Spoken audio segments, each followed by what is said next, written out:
Currie Moffitt Insurance has been a part of our community for the past 117 years.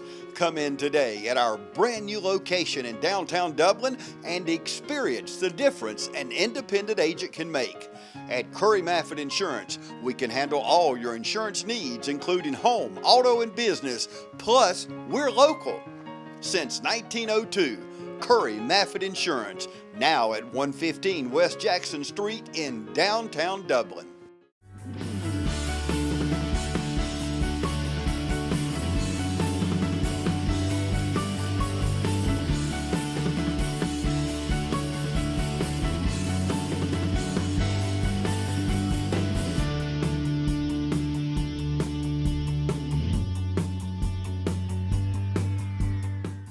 This morning, our speaker is Seth Millican. He is the Transportation Alliance, and I'm sure most of you know we have a new bridge in town. It's out Country Club Road. It now takes about 33 minutes to get to Sandersville, Georgia, and it is a wonderful thing. Seth is part of this group that puts that T-Splosh together, and we are in a belt line from Augusta to Columbus. We were the only region that passed that. Now, since they've had some other counties pass that, but in the beginning, our region was the only one to pass that, and I think that we, Lawrence County, have seen a lot of benefit from that. Prior to joining this Transportation Alliance, Seth worked as Vice President of Public Affairs at Brock Clay Government and Public Affairs. He began his career working in various staff positions in the General Assembly. He earned a BS in Social Sciences from Thomas Edison State College. He's married to his high school sweetheart, Kara, and they have 3 children, KJ, Eden Grace, and Gabriel. He loves Georgia sports teams, hunting, books, and writing on politics and culture, his faith, and his family. So on behalf of the Chamber, we would like to welcome Seth Millican this morning. Well, thank you. It's good to be with you all this morning. I'm originally from a small town in northwest Georgia called Lindale. Nobody ever knows where Lindale is, so I always say Rome. And I live in Marietta, Georgia now, so it's always good to get outside 285. Heath, thanks for the opportunity to be here. I do work under the umbrella of the Georgia Chamber of Commerce, and we would not be able to do what we do without our local chambers. We've got a network of about 155 local chambers around the state of Georgia that we work with, and we would really not be able to do what we do without the partnerships we have with our local chambers, local volunteers that serve on the board of directors, the ambassadors. We're just very grateful for what y'all do, because the strength of that local business community is really what makes the Georgia Chamber able to do what we do. So I told Heath that I would get y'all out of here by 10:15, so I'm going to try to make this as quick as I can. We're going to talk a little bit about what has been happening over the last 10 years or so in transportation in Georgia, talk a little bit about what our current environment is, and then take a look at the future. And if we have time, we'll take some questions, as long as your name's not Trey Taylor or Matt Hatchett. So Georgia's a great state. I mean, and I'm sure everybody gets the opportunity to talk about it. You probably heard we're the #1 state in the country to do business, have been in that posture for a number of years. We've been the beneficiary of a lot of economic development and growth over the last 10 years or so. But Georgia is a state that is not without challenges. But as you look at it, those challenges are also opportunities. And at a 30,000 foot level, I think you could probably sum both those challenges and opportunities up with one word, and that's growth. Georgia is one of the fastest growing states in the country. We were talking before breakfast started this morning. We're projected to add almost 120,000 people a year over the next 10 years. The Atlanta Regional Commission just released their population study statistics for the last year, and the Metro Atlanta region alone added over 72,000 people just in the last year. So rapid growth is really the current posture that Georgia is in, and I think that's partially a result of the political leadership that we've had. We have a great tax environment, great education system, fantastic quality of life, good transportation infrastructure. All of those things contribute to our status as one of the fastest growing states in the country. But the challenge is that growth is not equitably distributed. So the numbers that we've been working on over the last couple of years say that even though Georgia is one of the fastest growing states in the country, we've got 74 counties across the state that by 2030 will either remain static or lose population. That's a challenge that we've got to consider as we look at Georgia's future. We also know that economic statistics largely follow population statistics. Currently in Georgia, among working age men, we've got 250,000 working age men that are not either working or looking for work.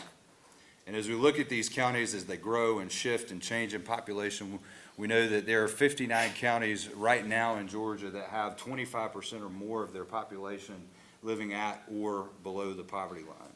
And that matters to me, and that matters to the Transportation Alliance as we work with the Georgia Chamber, because we believe that when you're looking at economic development, transportation infrastructure and access to jobs, access to workforce is a fundamental component of that economic development equation. And again, as we look at the future of the state of Georgia, we know that, again, looking at the economic data, looking at the population data, that we will see 87 counties across the state actually lose jobs by the year 2027, and that's a concerning statistic.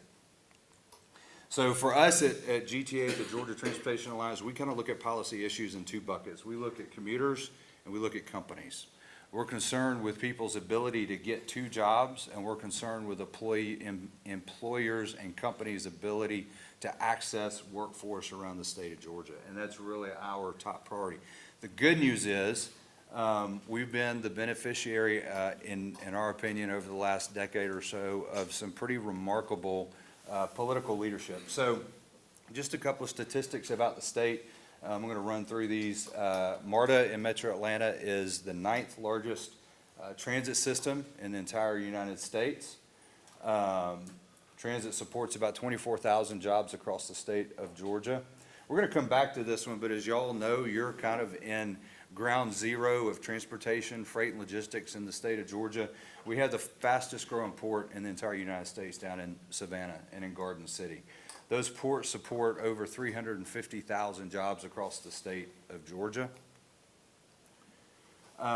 Georgia has over 8.2 million registered vehicles. Going back to that population growth statistic, we know that that's going to drive that number up by 1.5 million over the next 10 years. We're going to see 1.5 million more cars on our roads. So that matters for areas like Atlanta and Savannah, but there's an economic development implication for rural Georgia in that as well. And we'll talk a little bit about that later. Hartsfield-Jackson Atlanta International Airport, I think everybody knows, busiest airport in the world. They're going to add about 130,000 more flights a year over the next 10 years. Dublin Ford Lincoln's favorite part about serving our community is all of the wonderful friendships that we build, and Ty Martinez is one of those friends. I asked for a truck and I couldn't ask for anything better. I mean, when he got the truck, it was exactly what I wanted. And they went, I think this one came from Tennessee, got out of town and brought it to me. Oh, come Dublin Ford, check them out before you check anybody else out. Others call you customers, we call you friends. That's Dublin Ford Lincoln. So going back to the discussion about the ports, and this is as we kind of shift and look at the future of the state, this is where I'd really like to camp for a few minutes. So we did a project with the Georgia Chamber back in 2015 called the Georgia 2030 Project. We did a bunch of research, developed a bunch of statistics, and we looked at the growth in the port, and at that time we thought that the port was going to grow about 60% over current volume over the next 10 years. So we all go trucking down to Savannah for the State of the Port address last year. And at the end of his presentation, Griff Lynch, who's the Executive Director of the Georgia Ports Authority, ended with a projection of what their growth is going to be. So we thought, Georgia's doing about 4 million containers a year through the Port of Savannah, in and out. So we thought that number was going to be about 6.5 million or so by the year 2030, and Griff gleefully informed everybody that that number is actually going to be 8 million containers a year by the year 2028. So we're going to double the amount of traffic coming in and out of the Port of Savannah, and this is important for Middle Georgia as a community that sits right on the 16 corridor between Atlanta and Savannah. We're going to double the traffic coming through the Port of Savannah, so think about that for a minute. Right now, ARC's numbers suggest that 80% of that traffic is going to go on a truck. We know that there's about 240,000 truck trips a year between Atlanta and Savannah. And that's only truck trips that originate in Atlanta and end in Savannah, or originate in Savannah and end in Atlanta.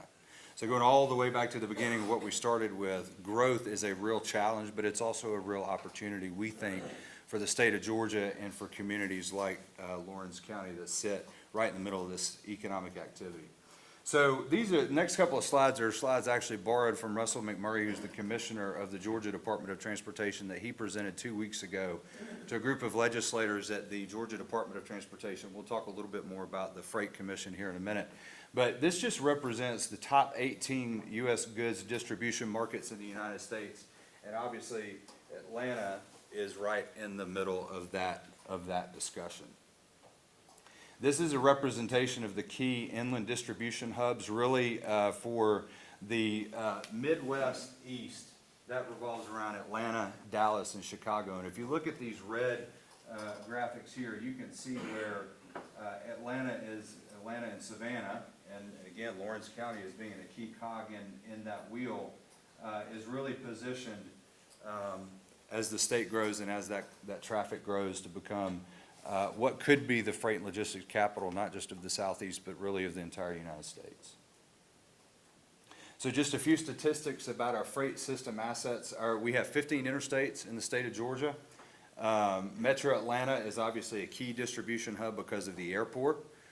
You've probably all heard this statistic as well. Savannah is the only port in the country that has 2 Class 1 railroads on dock. So CSX and Norfolk Southern both run directly into the port of Savannah, and that's one thing that makes the Savannah port here in Georgia very unique. We've talked about our airports, our rail assets. We have almost 5,000 miles of rail track in the state of Georgia. We have just around the corner, Inland Port in Cordele. They just finished one in Chatsworth up around Dalton about a year ago, and there's one coming up in Gainesville in the next couple of years as well. And as I mentioned, Port of Savannah is the largest and fastest growing U.S. port. It is the busiest port on the eastern seaboard, 4th busiest U.S. container port nationally, and then it's the number 2 port for total vehicle imports and exports. Anybody care to guess what drives that last statistic? Vehicle imports and exports. This goes back to the economic development discussion. A couple of years ago, we built a little plant in West Point for Kia. And that's what immediately flipped that number for the port there in Brunswick. And that's, when we talk about economic development and the connection between freight and logistics, that's a prime example of how that works. Mentioned freight rail in Georgia. We have 28 freight railroads, 2 Class 1s, and 26 short lines. I know this is a lot of information. We're going really quick because I want to leave time for some questions. Georgia's network of inland ports is key to that discussion about what cargo goes where. And we've talked a little bit about the modal share. Is it going on a truck? Is it going on a train? One of the things that we're looking at now trying to figure out is how much of that cargo actually has to go to Atlanta because that's its end destination. And for the cargo that doesn't have to go to Atlanta, how do we get it to its final destination without sending it inside 285? And that's important really for 3 reasons from our perspective. One, if we can reduce that traffic through Atlanta, it's good for Atlanta commuters because it reduces traffic there. If we can push those trucks outside of Atlanta, it's good for rural Georgia because it creates economic development in other areas of the state.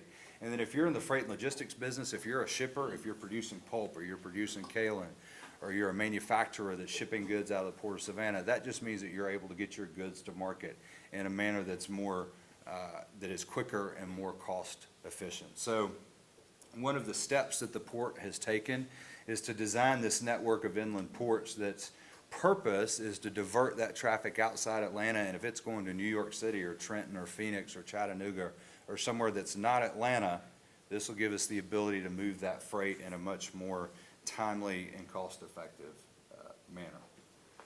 Just some projections on what our future needs look like just on the rail side. GDOT projects that we need to invest about $900 million over the next 25 years just in our rail assets. And then this is a hard graphic to see. It's got a lot of small type on it, but really this just represents what our daily truck volume is going to look like between the year 2015 and the year 2050. What this really means is there are going to be a lot more trucks. So if we look just at that route between Savannah and Atlanta, if we're doing 230,000 truck trips a year, just double that over the next 10 years, and we're going to go to about 475,000 truck trips a year between Atlanta and Savannah. I'm going to skip that one. This is a representation of what our current truck traffic looks like. Kind of hard to see, but we're right about there. So again, Lawrence County is right in the middle of where a lot of this economic development is happening and is projected to happen. As I mentioned, we've been the beneficiary of a lot of good political leadership over the last 10 years. In 2015, we passed House Bill 170, which was the first major state-driven transportation funding initiative really in almost a generation. Thanks to Governor Deal and Speaker Ralston and former Lieutenant Governor for their leadership on that issue. You heard about T-Splost earlier, which is up for renewal in 2 years. Talked about the local referenda that have passed in various counties around the state. Federal surface transportation legislation that passed back in 2015 was an increase of about $600 million for Georgia. That's up for reauthorization at the end of next year. So as we move forward, that's something that we're going to be paying attention to. Talking about putting your money where your mouth is, Georgia has been really good and has been a national leader in that area. The state, out of our state tax dollars, has invested over $300 million over the last 5 years in the Savannah Harbor expansion project. As we've waited for the feds to get their proverbial act together, the state has continued to plow our state tax dollars into that project because of the economic development implications there. So what's next? What does the future look like? Freight and logistics is really what we're looking at. At the Georgia Chamber and at the Georgia Transportation Alliance, from our perspective, that's really where the future growth of the state is from an infrastructure perspective. And so we're very grateful that the House and the Senate got together this past legislative session and formed the Georgia Commission on Freight and Logistics.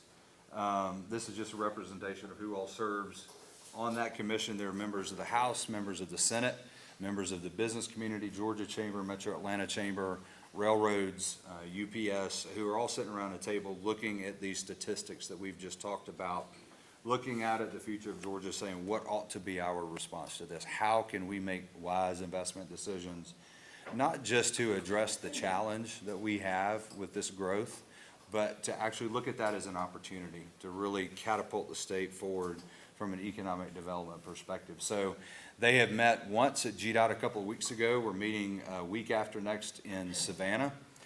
They'll meet in October in Dalton in Northwest Georgia, and then we'll, I think, have the final meeting of the year down in Waycross in November.